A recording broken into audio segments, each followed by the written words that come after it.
What's up, guys? I'm Remote Night Owl, and I hope that you're all having a wonderful day. So today we're going to be covering a topic that I'm sure most of you, or almost all of you League players, are aware of, and that is basic attacking or auto-attacking. So as I'm sure you're all aware, most of you know what basic attacking is. Even all the way down to beginner and novice level players know what this ability is. So essentially it's just your character's basic function of dealing damage. Now, the reason I'm doing a video about this is because there are some techniques beginners and even intermediate players might not be aware of, as well as for intermediate and maybe advanced players might not be aware of. We're also going to be covering a topic called loading a basic attack. So let's just jump right into it. So in case you're not aware of what you're doing, essentially there is a basic attack modifier in your options menu to allow you to automatically attack the closest target to you, obviously prioritizing champions. The reason we're turning this off is simply for one reason: control over your champion. Say you're hiding in a bush or you're learning to farm and last hit, you want to be able to have maximum control over your champion's movement and your auto attacks. So turning this off will prevent them from leaving a bush if an enemy gets near.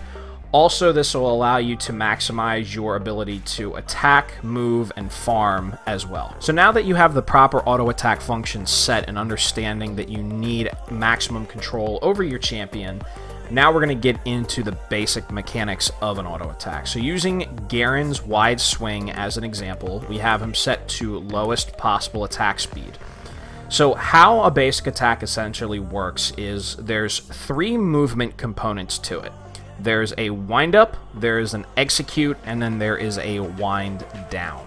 So using this slow motion example to display all three phases of a basic auto attack, as you can see here in the first phase, Garen winds up, and as he swings down, he continues through the wind up phase, and then when you hear the sound effect and see the red damage ticker go off, that's the second execute phase.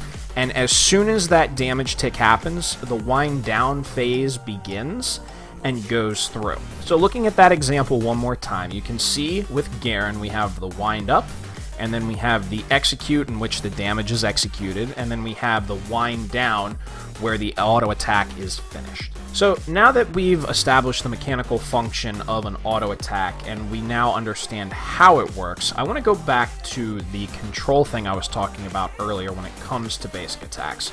So this way you can optimize your farming as well as control over your champion and auto attacking and trading properly when you're in lane. So essentially what this control I'm talking about is actually a technique called Stutter Stepping. So Stutter Stepping is a technique in which you execute an auto attack, but you cancel the wind down portion of your auto attack. So looking back at our initial example of what an auto attack is, you can see the wind up, then the execute, and then the wind down. Now in the second example, you can see with the stutter step, there's a wind up and an execute.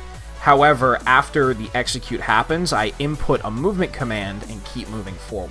So what this will then enable you to do when it comes to both farming and trading and attacking other enemy champions is that first of all, it's going to give you better and optimized control over which minions you do and do not attack, whether you're trying to push, last hit, or freeze your wave.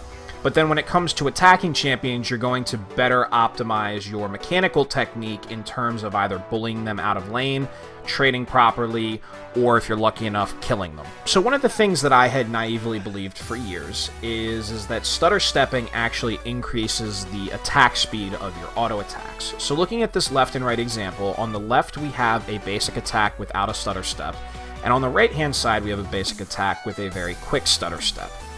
And so if you look at them together, they both auto attack at the exact same speed. So what's happening here is in the stutter step, even though you're canceling the wind down, you're not canceling the wind down timer. So both attacks go off at the same speed, despite the fact that you're removing the timer on one. So there are two important things to note here. First of all, with farming, don't expect to attack faster, but rather this is going to give you better positioning and more movement control when you're trying to position yourself around minions and farming with an enemy champion in lane.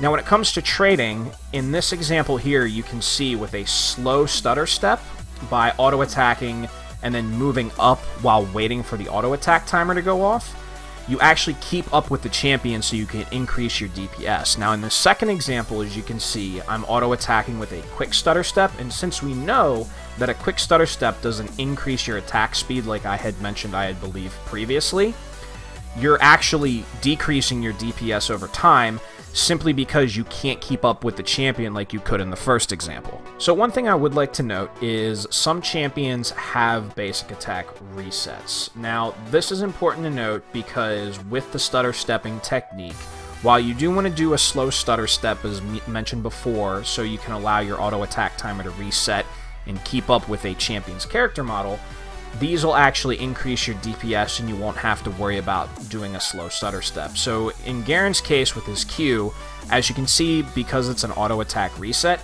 he goes phase 1, phase 2 execute, and then you press Q as soon as the execute damage goes off and he gets his second auto attack. When that second auto attack lands, input your movement command and let your basic attack timer on that ability reset, and you'll be able to keep up with the enemy champion you're trading with. So now that I've covered all the essentials when it comes to basic attacking and stutter stepping, I want to go over, as I had mentioned previously, loading your basic attack. Now, when I say loading your basic attack, this is actually something that you can't do. So if you're not aware of this, then now you'll be aware and you know not to do it or try it in your games.